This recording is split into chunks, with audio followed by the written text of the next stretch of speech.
Welcome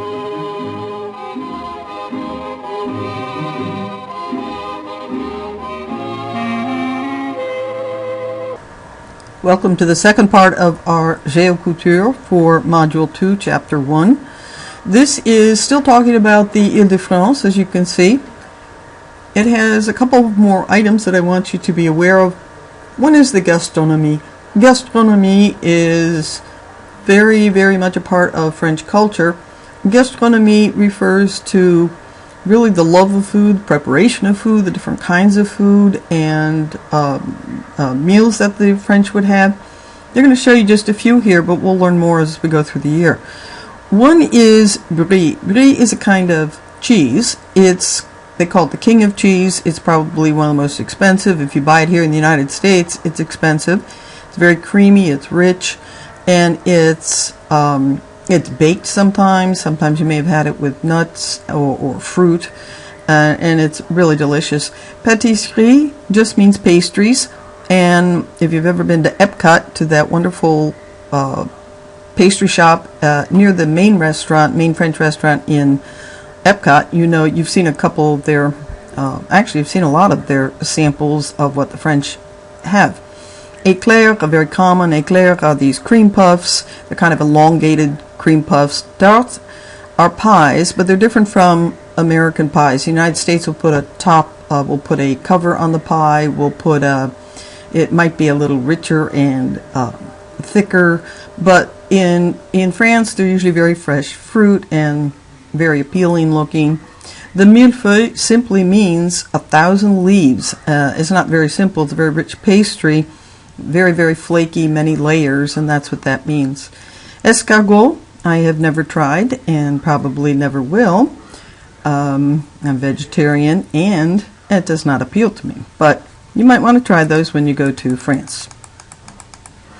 Beaux-Arts, les Beaux-Arts refers to the fine arts, and Claude Monet is probably one of the most well-known French painters. You probably have seen some of his work. He is probably the foremost Impressionist painter, and Impressionism simply means that. It means how does the artist see something with certain light, and exactly what is his or her impression of that scene at that time. You can travel to Monet's home in Giverny, which I have done. You can walk in the gardens. They look just like his paintings.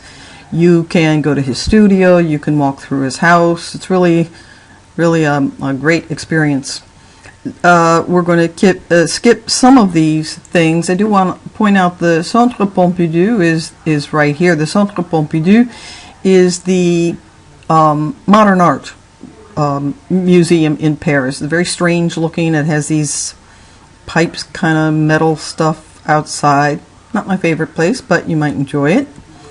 Let us go down to move this over and do a little of the history. And of course, Bonaparte, we all know the name of Napoleon Bonaparte, and he was Emperor of France.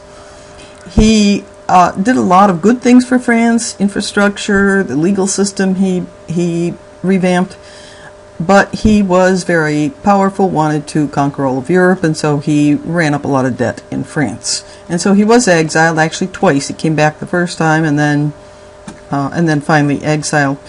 The Révolution Française, of course, we need to know.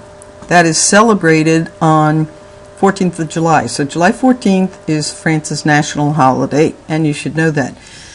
The actual French Revolution was in 1789, and of course in the last video we saw the building of the Eiffel Tower, which was built in 1889 to commemorate the French Revolution.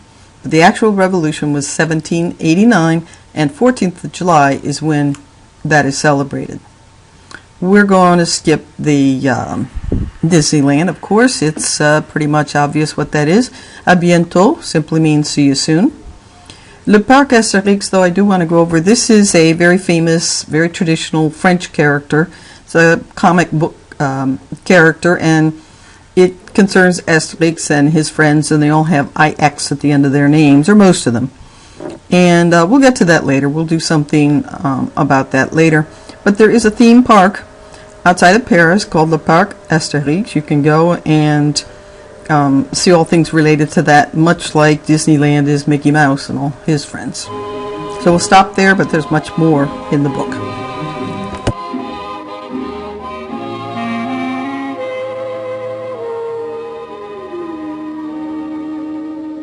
Des yeux qui font baisser les miens, un rire qui